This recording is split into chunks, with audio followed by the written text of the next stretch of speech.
Coucou, j'espère que tu vas bien aujourd'hui. Alors j'ai envie de te parler d'un mail que j'ai reçu ce matin parce que je suis abonnée à la newsletter qui s'intitule Votre affirmation du jour. C'est par instant présent, le tout avec un s.com. Et tous les matins on reçoit voilà une phrase, une idée, voilà. Et j'aime beaucoup. Et je vais te lire ce que j'ai reçu ce matin. Donc le titre c'est Je cherche toujours à comprendre.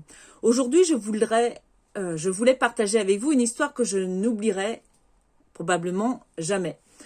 Un jeune homme se rendit dans un restaurant pour se préparer à son entretien d'embauche quelques heures après. Il avait décidé de manger là pour se rapprocher de l'entreprise et avoir un peu de temps pour réfléchir et se préparer. Peu après son arrivée, une famille entre et prend place à 3 tables de là. Les enfants étaient bruyants, ils frappaient sur la table avec... alors, désolé, j'ai un petit message qui apparaît là. Ils frappaient sur la table avec leurs fourchettes et leurs couteaux. Se jetaient des objets les uns les autres sans cesse. L'homme ne comprenait pas pourquoi ce père pouvait laisser ses enfants se comporter de la sorte, ni pourquoi il emmenait des enfants aussi mal élevés en public. Il a essayé d'être patient, mais après 20 minutes, il a demandé à la serveuse de demander à la famille de se calmer. Le père s'est alors levé et s'est dirigé vers lui.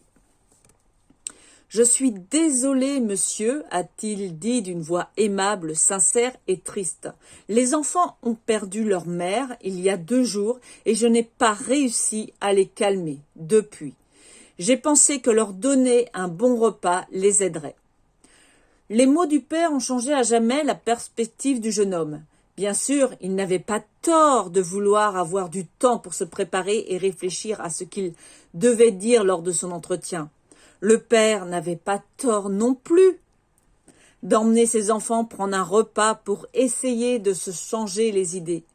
Mais nous pensons souvent en termes de bien et de mal, alors qu'en réalité, chaque histoire a des angles différents.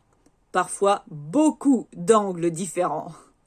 Nous avons tous une tendance habituelle qui nous permette de croire quelque chose à propos d'une situation donnée, que ce soit juste ou non. Essayez d'arrêter de vous préoccuper du bien et du mal et faites travailler votre esprit pour trouver autant de raisons que possible pour expliquer les différentes situations. Explorez tous les angles.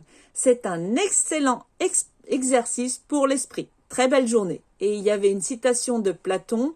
Chaque personne que vous rencontrez est en train de mener un combat dont vous ne savez rien. Soyez gentil. Toujours. Platon.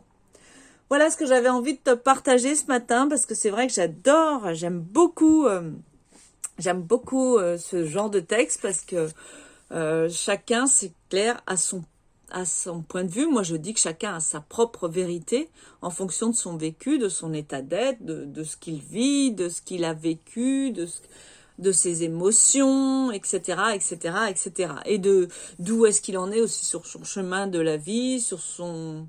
Voilà, les niveaux de conscience sont tous plus ou moins différents. Donc, ouais, j'ai beaucoup aimé. Voilà, je sais pas ce que toi tu en penses de ce texte. Et est-ce que tu as quelque chose...